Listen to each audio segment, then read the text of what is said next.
ابواب الزکوٰۃ، یہاں سے زکوٰۃ کے ابواب شروع ہو رہے ہیں۔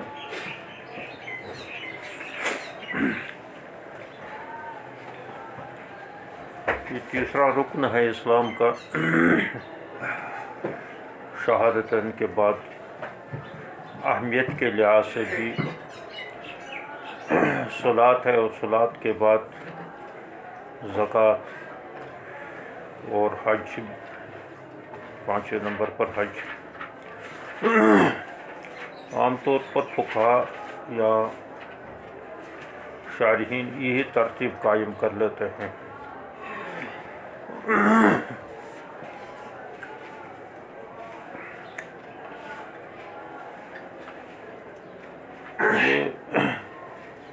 لیکن عام طور یہ ترتیب نہیں ہوتی ہے، یہ ترتیب جو امام ترمذی رحمۃ اللہ نے قائم کی ہے۔ انہوں نے کتاب الصلاۃ کے بعد کتاب الزکوٰۃ، عام طور پر یہ کیا جاتا ہے کتاب الصلاۃ کے بعد کتاب الصوم، اور یہ کتاب الصوم کو آگے لائیں گے۔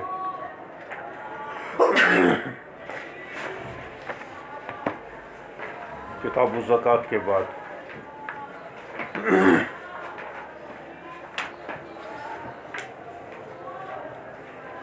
عام طور پر یہ ترتیب قائم کی جاتی ہے کہ عبادات بدنیہ اور عبادات مالیہ، عبادات بدنیہ چاہے قولی ہو فعلی ہو، وہ صلاۃ ہے، اور عبادات بدنی میں سے اگرچہ اس کے لواحقات میں سے بھی عبادات قولیہ بھی ہے، کیونکہ قرآن پاک کی تلاوت کرنا وغیرہ کر لینا، یا ذکر اذکار میں مشغول رہنا، یا اچھی باتیں کہہ لینا روزے کے اندر، وہ ہے، لیکن نفس صوم کے اندر وہ شامل نہیں ہے۔ وہ خالص جو ہے عبادات بدنی ہے، فعلی ہے۔ اس کے بعد جو عبادات مالیہ ہے اس کی دو قسمیں ہیں، ایک ہے خالص مالی، وہ ہے زکوٰۃ، ایک ہے جو مالی اور بدنی سے ملی ہوئی ہے، وہ ہے حج۔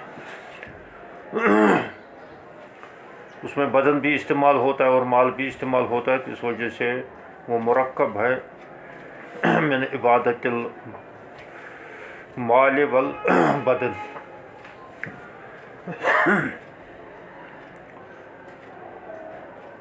یہاں سے بہرحال ترتیب کچھ بھی ہو، باقی یہ جو ہے بنائی اسلام میں یہ شامل کر لیے گئے ہیں، یہ 5 ارکان، اس کے ساتھ اور ایک رکن عام طور اس کو ذکر نہیں کر لیتے ہیں، کیونکہ یہ احکام اس پر لاگو ہو جاتے ہیں، یہ گویا کہ موقوف ہے، اور ان کا موقوف علیہ ایمان باللہ۔ اگرچہ بعض محدثین نے کتاب الایمان کو بلایا، امام بخاری رحمۃ اللہ علیہ نے، اور اس میں عقائد کی درستگی اور صحیح عقائد کیا ہے، لیکن انہوں نے اس غرض سے نہیں کیا کہ یہ جو ہے ارکان اسلام میں شامل ہے، بلکہ انہوں نے دوسری غرض سے کیا ہے، فرق باطل پر رد۔ ایمان کے سلسلے میں جو اختلافات فرق باطل کی طرف سے پیدا ہو گئے تھے، تو اس وجہ سے انہوں نے ایمان کا اطلاق قول پر ہوگا، فعل پر ہوگا، یا قول و فعل دونوں پر ہوگا، اور اعمالی جوارح کی کیا حقیقت ہے، اس میں نفس ایمان کی کیا حقیقت ہے، اس بحث کے لیے انہوں نے اس کو لایا۔ خیر بہرحال اس کے ضمن میں تو کہ آدمی تو سمجھ لیتا ہے کہ ایمان کی حقیقت کیا ہے، لیکن یہ چاروں احکام جو ہیں، چاہے زکوٰۃ ہو، روزہ ہو، حج ہو، نماز ہو، یہ چاروں جو ہے یہ موقوف ہے کس پر؟ ایمان پر۔ تو اس وجہ سے سب سے پہلے مطالبہ جب کسی سے کیا جائے گا تو وہ شہادتین کا مطالبہ کیا جائے گا. جیسے حضور علیہ السلام سب سے پہلے شہادتین کی تلقین کرتے تھے، اور اس کے بعد جو ہے اگر کوئی اس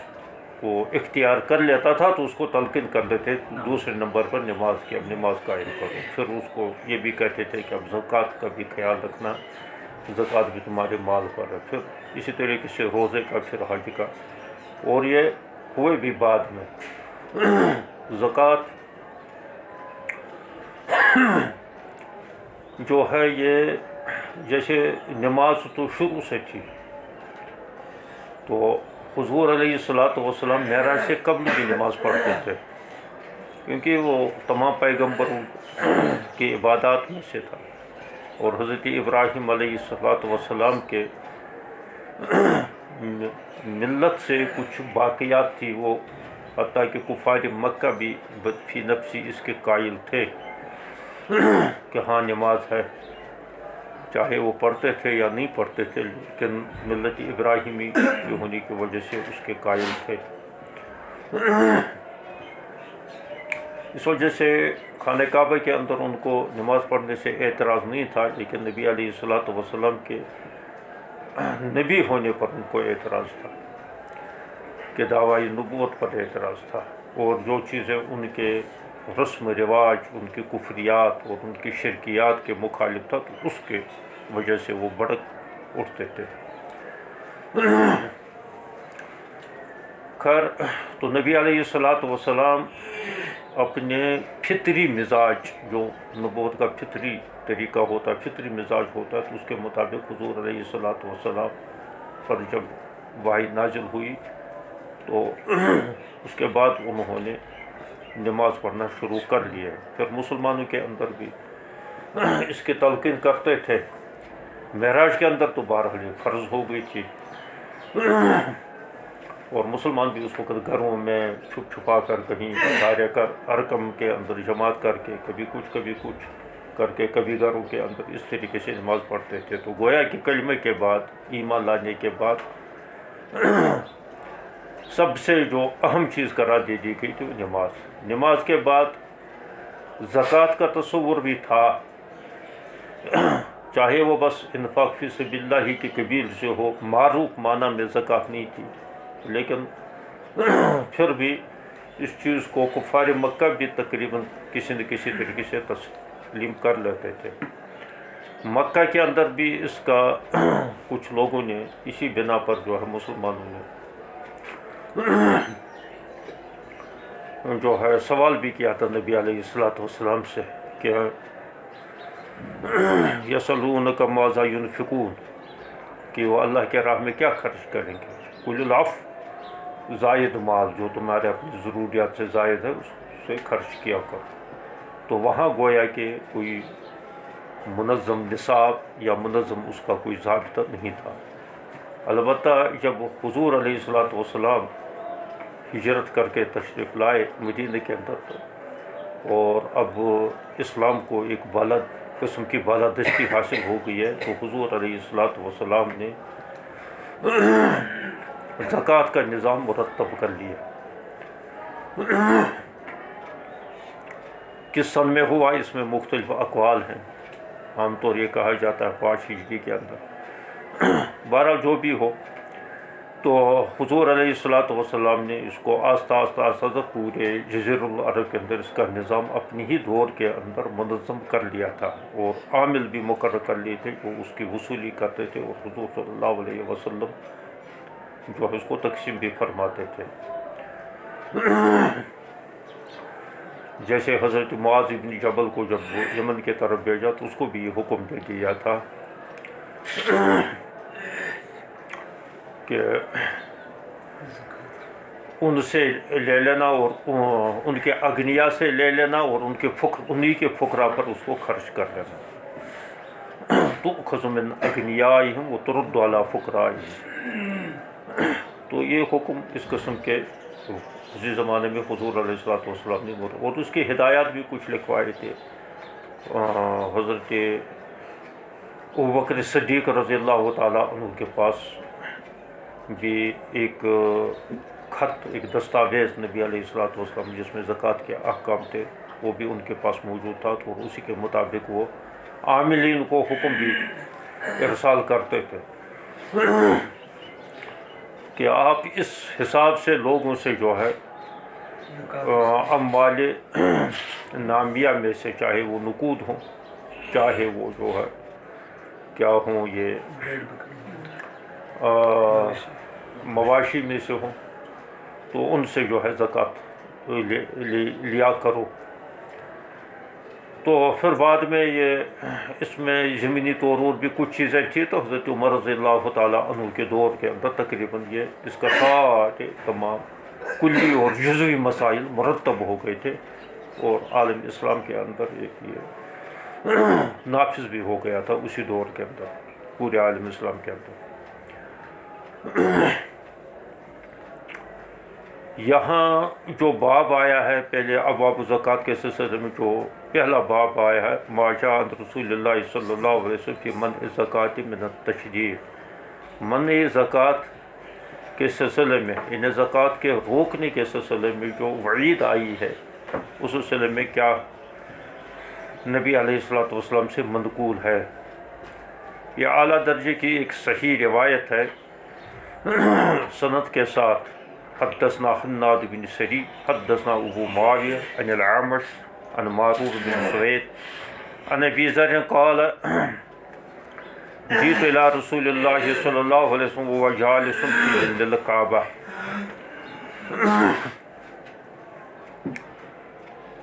حضور علیہ الصلوۃ والسلام کے پاس میں اس وقت حاضر ہوا تھا کہ جب حضور علیہ الصلوۃ والسلام کعبہ کے سائے میں تشریف فرما تھے،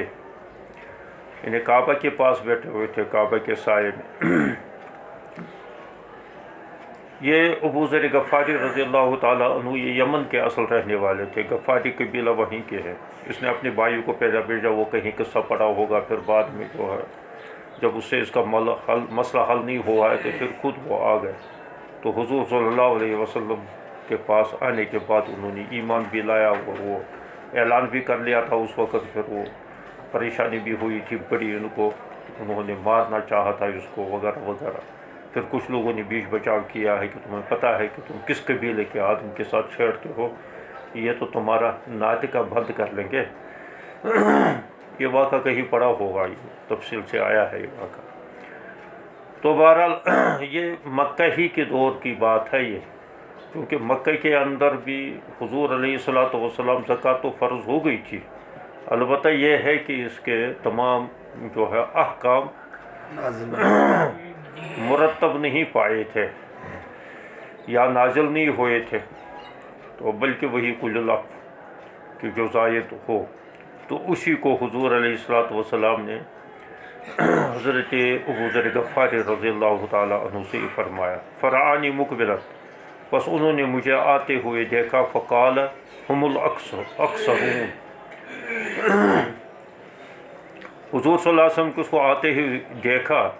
تو دیکھتے ہی حضور صلی اللہ علیہ وسلم نے ان سے فرمایا بغیر کسی گفتگو کے، تو دور ہی تھے ابھی ابو ذر غفاری رضی اللہ تعالیٰ عنہ۔ ابھی سلام کا بھی تذکرہ یہاں پر حدیث میں نہیں ہے کہ سلام کیا حضرت ابو ذر غفاری نے، یا ابھی سلام کرنے کا ان کو موقع ہی نہیں آیا تھا، تو پہلے حضور صلی اللہ علیہ وسلم کے زبان سے انہوں نے یہ سنا، ہم الاکثرون، وہی لوگ خسارے میں ہیں، ورب الکعبہ کی، قسم ہے رب کعبہ کی، یوم القیامت، قیامت کے دن وہی سب سے زیادہ گھاٹے میں، سب سے زیادہ نقصان میں اور سب سے زیادہ خسارے میں ہوں گے۔ قال فقلت مالی لعلہ انزلت فی شیء، تو میں نے یہ سوچا، ابو ذر غفاری جب دور سے ہی دیکھا حضور صلی اللہ علیہ وسلم یہ فرما رہے ہیں بغیر کسی اور گفتگو کے، خبر و خیریت پوچھنے کے جو عام طور دستور ہوتا ہے، تو میں نے یہ سوچا مالی کہ میرا کیا حل ہوگا، مجھ سے کیا غلطی ہوئی ہے، مجھ سے کیا کوتاہی ہوئی ہے، یہ شاید حضور علیہ الصلوۃ والسلام میری ہی متعلق فرما رہے ہیں، اور اس وجہ سے شاید فرما رہے ہیں کہ لعلہ انزل فی شیء، میرے بارے میں شاید کچھ اللہ کی طرف سے کچھ حکم نازل ہوا۔ تو پھر میں نے ڈرتے ڈرتے ہی قال قلت من ہم فداک ابی امی، یہ پیارے جملے ہیں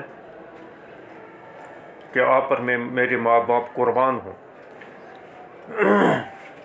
تو یہ کون لوگ ہیں کہ جو قیامت کے دن صرف خسارہ ہی خسارے میں رہیں گے ہر اعتبار سے؟ تو رسول اللہ صلی اللہ علیہ وسلم نے فرمایا ہم الاکثرون، وہ اکثرون ہے۔ اکثرون کثیر مال رکھنے والے، مالدار، جن کو عام طور ہم مالدار کہتے ہیں، زیادہ مال رکھنے والے، یعنی مالدار عام طور یہ آج کل یہ بھی اصطلاح استعمال ہوتی ہے، غریب قریب کے مقابلے میں کہتے ہیں ہم یہ مالدار آدمی ہیں، یہ مالدار لوگ ہیں۔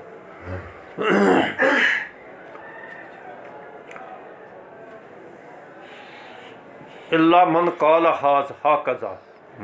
قال جو ہے یہاں کبھی کبھی یہ آتا ہے فعل کے معنی میں، یاد رکھ لینا، قال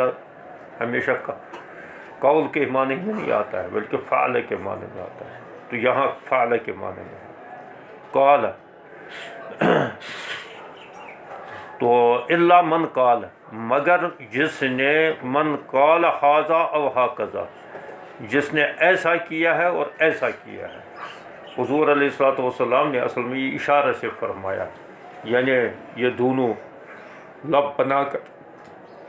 فرمایا کہ جس نے ایسا کیا ہے اور ایسا کیا ہے، یعنی اس کو مال کو ادھر بکھیر دیا ادھر بکھیر دیا، یعنی ادھر خرچ کیا، دائیں بھی خرچ کیا بائیں بھی خرچ کیا، بس خرچ کر دیا۔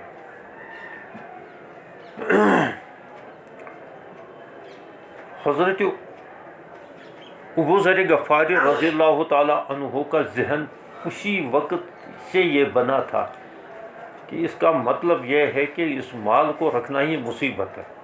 آ جائے مال بس اس کو ادھر بھی کرو ادھر کرو، ختم کر دو۔ پھر وہ اس پر دوسرے دلیلیں بھی دیتے تھے، وہ کہتے تھے یہ زکوٰۃ کا مطلب کیا ہے؟ زکوٰۃ کا مطلب ہے کہ جرمانہ، تو جرمانہ تو مال پر ہوتا ہے، تو مال ہی جب نہ رکھے تو جرمانہ کس چیز کا؟ اور دوسری وہ آیت سے بھی استدلال کرتے تھے والذین یکنزون الذهب والفضة ولا ينفقونها فبشرهم بعذاب الیم، اس سے بھی استدلال کرتے تھے۔ تو جو جمع کرتے تھے، جمع کرنے کا مطلب یہ ہے کہ کچھ اپنے پاس رکھ لے، کیوں رکھے؟ ہاں اتنا کھائے پیے، کھانے پینے کے بعد جو بچ جائے تو بس اس کو اسی وقت ادھر کر لیتے کر، اور یہ ان کا مسلک ہی بن گیا تھا۔ اور حضور علیہ الصلوۃ والسلام کے بعد اس کی بڑی تبلیغ بھی کرتے تھے، جگہ جگہ جہاں پہنچتے تھے وہاں یہ بات کہتے تھے، کہتے میں جو سمجھا ہوں وہ یہ سمجھا ہوں کہ مال کو جمع بالکل کیا ہی نہ جائے، یہ کرنا ہی مصیبت ہے، اپنے آپ کو خسارے میں مبتلا کرنا ہے۔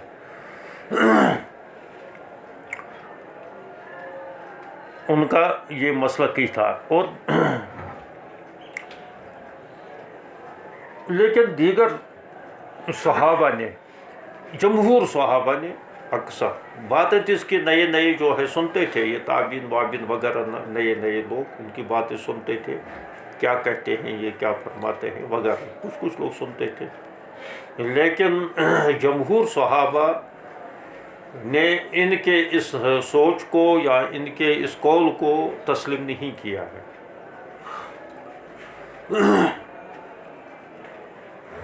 حضرت عثمان غنی رضی اللہ تعالیٰ عنہ کے دور میں ان کو یہ گئے شام، تو چونکہ اس وقت حضرت امیر معاویہ رضی اللہ تعالیٰ عنہ وہاں گورنر تھے، تو وہاں گئے تو وہاں بھی اس نے یہ تبلیغ شروع کر لی۔ جمہور صحابہ یہ کہتے تھے کہ زکوٰۃ کا مطلب یہ ہے کہ اپنی ضروریات پوری کرنے کے بعد جو فاضل اللہ تبارک و تعالیٰ نے جو اس کا نصاب متعین کیا ہے، اس نصاب کے علاوہ جتنا بھی اس نصاب پر جو حق اللہ لازم ہوگا، زکوٰۃ لازم ہوگی، اس کو ادا کر لو۔ یہ مطلب ہے نہیں ہے اس کا کہ مطلب بالکل مال جمع ہی نہیں کرو، کیونکہ زکوٰۃ دینے کا مطلب یہ ہے کہ یہ بھی عبادت مالیہ ہے، لہٰذا اس کو ایک معیار مقرر کر لیا گیا، ایک نصاب مقرر کر لیا۔ نصاب مقرر کرنے کا مطلب یہ ہے کہ یہاں تک آدمی جمع کر سکتا ہے اور اس پر کوئی زکوٰۃ بھی نہیں ہوگی، اور جب اس سے زائد ہو جائے گی یا اس نصاب کو پہنچ جائے گی تو اس کے بعد اس کو اللہ کے راستے میں دے دو، یہ ہے مطلب۔ تو اس کا مطلب یہ نہیں ہے کہ جو ہے مالی کو جمع مت کرو، تو یہ جمہور کا یہی مسلک تھا، اور جمہوری کا مسلک جو ہے امت نے تسلیم کر لیا ہے، اور آج تک یہ سمجھا جاتا ہے حضرت ابو ذر غفاری رضی اللہ تعالیٰ عنہ کی جو انفرادی سوچ تھی اس کو کسی نے تسلیم نہیں کیا۔ تو حضرت میری معاویہ رضی اللہ تعالیٰ عنہ کے یہاں جب یہ پہنچے تو وہاں بھی اس نے جگہ جگہ پر مسجدوں میں، مجلسوں میں وغیرہ میں انہوں نے اسی قسم کی تبلیغ شروع کر لی۔ حضرت میری معاویہ رضی اللہ تعالیٰ عنہ نے حضرت عثمان غنی کو لکھا، امیر المومنین وہی تھے، کہ اس نے تو آ کر یہاں مصیبت کھڑی کر دی ہے، تو یہاں تو ایک بحث چھڑ گئی ہے پوری، تو یہاں تو جو ہے اب ہم کیا کریں گے، تو اس کو سختی سے روک بھی نہیں سکتے ہیں۔ ایک جلیل القدر صحابی رسول ہے، خاص تعلق ان کا نبی علیہ الصلوۃ والسلام کے ساتھ رہا، اور انہوں حضور علیہ الصلوۃ والسلام کی طرف سے ان کو بشارتیں بھی ملی ہے۔ کتاب المناقب کے اندر جو مشکات کے اندر پڑھا ہوگا تو وہاں اس کے مناقب بھی آئے ہیں، تو سختی بھی نہیں کر سکتے ہیں، اور ان کا دلائل کا توڑ تو کر لیتے ہم، لیکن لوگ جو ہے پھر بھی ان کی سوچ کی طرف کچھ جاتے ہیں، اور پھر وہ دلائل دینا شروع کر لیتے ہیں، تو یہ خامخواہ کی بحث چھڑ گئی ہے۔ تو جب کہ یہ باقی کبار صحابہ بالخصوص خلفائے راشدین میں سے کسی کا مسلک نہیں ہے، تو انہوں نے حضرت عثمان غنی رضی اللہ تعالیٰ عنہ نے ان کو لکھا ہے کہ اس کو یہاں بھیج دو، تو وہاں آئے تو حضرت عثمان غنی رضی اللہ تعالیٰ عنہ نے ان کو سمجھایا کہ ایسا مت کیا کرو۔ تو انہوں نے کہا کہ میں کیوں جو ہے اس سے رکوں، جو میں سمجھا ہوں، اور میں نے جو سمجھا ہے، میں تو تھوڑی کوئی اپنا مقصد ہے اس میں تو یہ جو سمجھا ہوں میں تو اس کو خود بھی اس پر عمل کرتا، ایسا نہیں ہے کہ دوسروں کو کہتے تھے کہ خود بھی اس پر عمل کرتا ہوں اور دوسروں کو بھی اس کی تلقین کر لیتا ہوں، تو آپ کو کیوں ناگوار گزرا ہے؟ تو حضرت عثمان غنی رضی اللہ تعالیٰ عنہ بھی اس کی بحث سے عاجزی ہو گئے، کہا کہ اس کو کیا کریں گے، کیسے سمجھائیں گے؟ وہ کہتے ہیں ٹھیک ہے، تو آپ جو سمجھتے ہیں آپ وہ کہیے، لیکن میں اپنے کہنے سے نہیں رکوں گا۔ تو انہوں نے کہا کہ اچھا آپ ایسا کر لیں کہ آپ جو ہے کہیں باہر رہیں، مدینہ کے اندر آپ نہ رہیں۔ تو کہا ہاں یہ ٹھیک ہے، میں کیوں مدینہ کے اندر رہنا میرا کوئی ضروری ہے، آپ مجھے کہیں بتا دیجئے میں باہر رہوں گا۔ کہا مدینہ سے باہر کوئی جگہ آپ متعین کر لیجئے اور وہاں رہیے۔ ہاں میرا کیا ہے رہنے کے لیے، میں کون سا مکان بنانا ہے مجھے، میں تو مکان بھی نہیں بناتا، مجھے کون سی دولت جمع کرنی ہے تو اس کے لیے حفاظت کے لیے نوکر چاکر بھی چاہے، غلام بھی چاہے، مجھے تو کوئی ضرورت نہیں۔ تو چنانچہ یہ گئے مقام ربضہ کے مقام پر، اور مقام ربضہ مدینہ سے باہر ہے 5-10 کلومیٹر دور تقریباً۔ وہاں گئے تو وہاں اس نے ایک جھونپڑا بنا لیا، ایک چھپر ڈال دیا سائے کے لیے، دھوپ سے بچنے کے لیے، تو پھر وہیں رہے آخری عمر تک حضرت عثمان غنی رضی اللہ تعالیٰ عنہ کے حکم کی وجہ سے، اور وہیں پر رہے۔ پھر اس کی صرف اہلیہ ساتھ تھی، تو وہیں پر رہتے تھے۔ پھر جب ان کا آخری وقت آ گیا تو اہلیہ سے کہا، انہوں نے کہا کہ اب کیا کروں میں یہاں، تو اگر تمہارا انتقال ہو گیا، تم بیمار ہو تو میں کیا کروں؟ تو انہوں نے کہا کہ کچھ نہیں ہے، بس تم جو ہے ایسا کر لینا کہ چادر میں میری چادر جو ہے، جو پہننے کی چادر، اسی میں لپیٹ کر باہر رکھ لینا،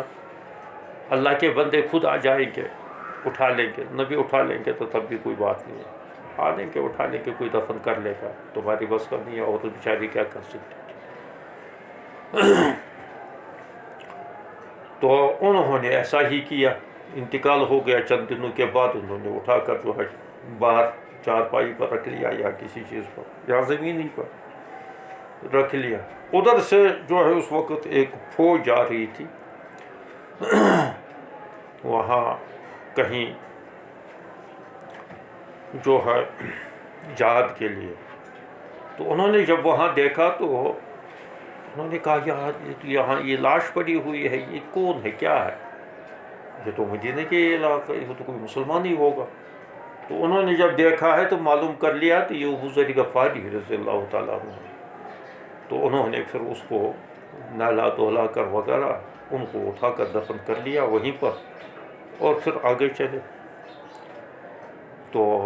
اس کے گھر میں جو ہے پھر وہ اہلیہ پھر وہ مدینہ آ گئی تھی، تو اس کے گھر میں سے صرف ایک یہ تھا کہ ایک پیالہ اور ایک بکری تھی جو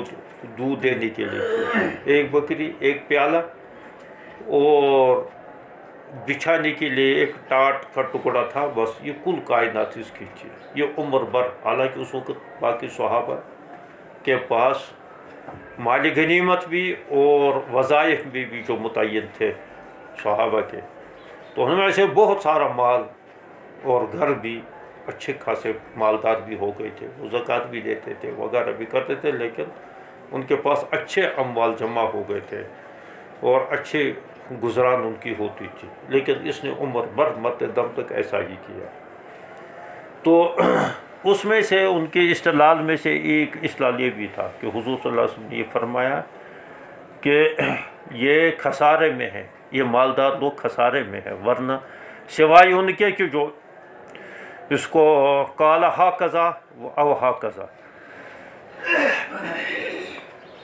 او ہاکذا فحصا بین یدیہ وعن یمینہ وعن شمالہ، پھر لب بھرے ہے حضور صلی اللہ علیہ وسلم۔ حصا یاسی کے معنی آتے ہیں اس طریقے سے جو ہے دونوں ہاتھ ملا کر لب بھرنا۔